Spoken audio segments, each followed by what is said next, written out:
കാര്യമുണ്ടെങ്കിൽ ആ സ്പോട്ടിൽ പ്രതികരിക്കണം. ഇനിയിപ്പോൾ എന്നോട് മോശമായിട്ട് സംസാരിക്കാൻ ആ സ്പോട്ടിൽ സംസാരിക്കും, അല്ലാതെ കുറേ നാൾ കഴിഞ്ഞ് സംസാരിക്കുന്നത് ശരിയാണ്.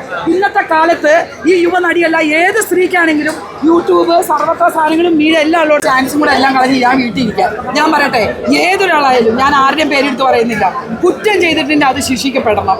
അതിനുള്ളതാണ് കോടതി നിയമങ്ങളൊക്കെ. പ്രിയങ്ക പറഞ്ഞിട്ടല്ല അത് കേൾക്കേണ്ടത്. രണ്ട് അഭിപ്രായമുണ്ട്. ഇപ്പോൾ ഒരാൾ പറയുന്ന ചാൻസ് വെച്ചു, ഒരാൾ പറയും നമുക്കിതൊന്നും സത്യാവസ്ഥ അറിയാൻ പറ്റില്ല, അതറിയാൻ വേണ്ടി എനിക്ക് പോകാനും സമയം വരുന്നത് എന്താണോ അതിനാണ് ഇവിടെ നീതി ന്യായവും പോലീസും എല്ലാവരും ഉള്ളത്. അവർ കണ്ടുപിടിക്കട്ടെ, അവർ കണ്ടുപിടിച്ച് ആരാന്നുള്ളത് പറയട്ടെ, അല്ലാതെ പ്രിയങ്ക എന്ന ആൾ പറഞ്ഞിട്ട് കാര്യമില്ല. പക്ഷെ തെറ്റ് ചെയ്ത് ആരായാലും ശിക്ഷിക്കപ്പെടണം. സ്ത്രീകൾക്കായാലും മുന്നിൽ വന്ന എല്ലാ രംഗത്തും പ്രവർത്തിക്കാനുള്ള ഒരു കഴിവ് എല്ലായിടത്തും ഉണ്ടാവും. അതിനകത്ത് ഒരു വിട്ടുവീഴ്ച തയ്യാറില്ല. അതായത് ഇപ്പോൾ 2 വർഷമായി ഹേമ കമ്മിറ്റി റിപ്പോർട്ട് വന്നിട്ട് അതിന്റെ അടിസ്ഥാനത്തിൽ ഈ സിനിമയിലുള്ള ഇങ്ങനത്തെ രീതിയിലുള്ള ലൈംഗിക പ്രശ്നങ്ങളൊക്കെ കുറഞ്ഞിട്ടുണ്ടായിരുന്നു. വീണ്ടും ഒരു സാധാരണ സംഭവം പോലെയാണ് സിനിമയിൽ ഇങ്ങനത്തെ വീണ്ടും ആരോഗ്യം. അതിന്റെ പ്രമുഖന്മാരായ ഡയറക്ടേഴ്സിന്റെ പേര് ഇങ്ങനെ പറയുമ്പോൾ ജനങ്ങൾക്ക് നടന്മാരിലും സംവിധായകരിലുള്ള പ്രതിച്ഛായ നഷ്ടപ്പെട്ടു. മോനെ, ഒരു കാര്യം ഞാൻ പറയട്ടെ, ഇതൊക്കെ എല്ലാവരും പറയുന്ന ഓരോരോ കാര്യങ്ങളാണ്. ഇതിൽ സത്യാവസ്ഥ എന്താണെന്ന് നമുക്ക് മനസ്സിലാക്കണം. സിനിമാ രംഗത്ത് മാത്രമല്ല, പൊതുവായുള്ള എല്ലാ രംഗങ്ങളിലും ഇതുപോലെയുള്ള പ്രശ്നങ്ങളൊക്കെ ഉണ്ടാകുന്നുണ്ട്. അതിനെല്ലാം അടിസ്ഥാനമായിട്ടാണ് ഈ പോലീസും കോടതിയും ഒക്കെ ഇരിക്കുന്നത്. എന്താണെന്നുള്ള സത്യം തെളിയുന്നവരെ നമ്മൾ വലുത് വിളിച്ചു പറയാൻ പാടില്ല. അത് എനിക്ക് അഗെയിൻസ്റ്റും കൂടെ വരും. ഞാൻ ജീവിച്ചു പോകാനായിട്ട് നിനക്ക് ബുദ്ധിമുട്ടുണ്ടോടാ? എങ്ങനെയും ജീവിച്ചോട്ടെ. പിന്നെ എന്ത് പ്രശ്നം ഉണ്ടെങ്കിലും എല്ലാം പുരുഷന്മാരുടെ തലയെ മാത്രം കെട്ടിവെക്കുന്നതിനോട് എനിക്ക് യാതൊരു യോജിപ്പുമില്ല. കണ്ടുപിടിക്കണം. സ്ത്രീയാണ് കുറ്റം പറയണമെങ്കിൽ ആ സ്ത്രീയെ ശിക്ഷിക്കണം, പുരുഷനാണെങ്കിൽ പുരുഷനെ ശിക്ഷിക്കണം.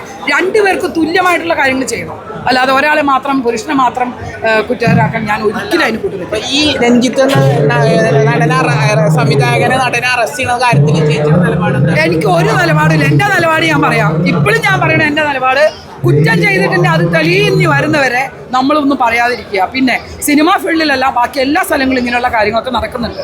ഇപ്പോൾ കുറച്ച് കുറഞ്ഞുകൊണ്ടിരിക്കുക. കാരണം നിങ്ങളെപ്പോലുള്ള മീഡിയാസ് അപ്പാപ്പ സമയത്ത് ഓൺലൈനിൽ കൊടുക്കും. അതോട് ഇച്ചിരി പേടിയുണ്ട്. നിങ്ങൾ ഒരിക്കലും തളരരുത്. നിങ്ങളാണ് മുന്നിൽ വരേണ്ടത്. നിങ്ങൾ മുന്നിൽ വന്നു കഴിഞ്ഞാൽ ഒരുവിധം എല്ലാ കാര്യങ്ങളും സോൾവ് ആകും എന്നാണ് എൻ്റെ വിശ്വാസം. അത് തന്നെ നിങ്ങൾ ചെയ്തുകൊണ്ടിരിക്കണം. ഒരു സ്ഥലത്തും നിങ്ങൾ താഴെ, നിങ്ങൾക്കൊപ്പം എന്ത് സമയത്ത് ഏത് സമയത്ത് ഞാൻ അവരെയൊക്കെ സപ്പോർട്ട് ചെയ്യും. തെറ്റുണ്ടെങ്കിൽ ഞാൻ എപ്പോഴും പറഞ്ഞ ഒറ്റ കാര്യം ഇപ്പോഴും ഞാൻ ആവർത്തിച്ച് പറയണം, നിങ്ങൾ അത് ശ്രദ്ധിച്ചോളൂ. ഒരു കാര്യമുണ്ടെങ്കിൽ ആ സ്പോട്ടിൽ പ്രതികരിക്കണം. ഇനിയിപ്പോൾ എന്നോട് മോശമായിട്ട് സംസാരിക്കാൻ ആ സ്പോട്ടിൽ സംസാരിക്കും, അല്ലാതെ കുറേ നാൾ കഴിഞ്ഞ് സംസാരിക്കുന്നത് ശരിയാണ്. നമുക്ക് പറ്റാത്ത ജോലിയിൽ ഇട്ടിട്ട് പോകണം. നിങ്ങളോട് എനിക്ക് സംസാരിക്കാൻ താല്പര്യം, ഞാൻ ഇറങ്ങി പോയിക്കോളും. അതാണ് വേണ്ടത്. അല്ലേ? ശരിയാണോ?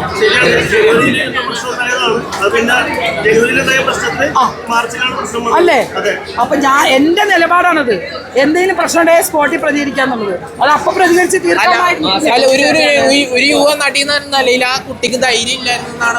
എന്റെ പൊന്നു മോനെ, നീ ആരോടാ ഇതൊക്കെ പറഞ്ഞത്? ഇന്നത്തെ കാലത്ത് ഈ യുവനടിയല്ല ഏത് സ്ത്രീക്കാണെങ്കിലും യൂട്യൂബ് സർവത്ര സാധനങ്ങളും മീഡിയ എല്ലാം ഉള്ളിടത്ത് എന്താണ് അറിയാൻ പാടില്ലാത്തത്?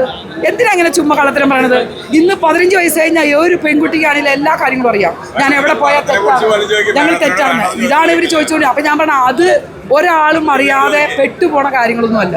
എല്ലാം അറിഞ്ഞിട്ട് എല്ലാവർക്കും അറിയാം എന്താണ് ഈ ലോകത്ത് നടക്കുന്നത്.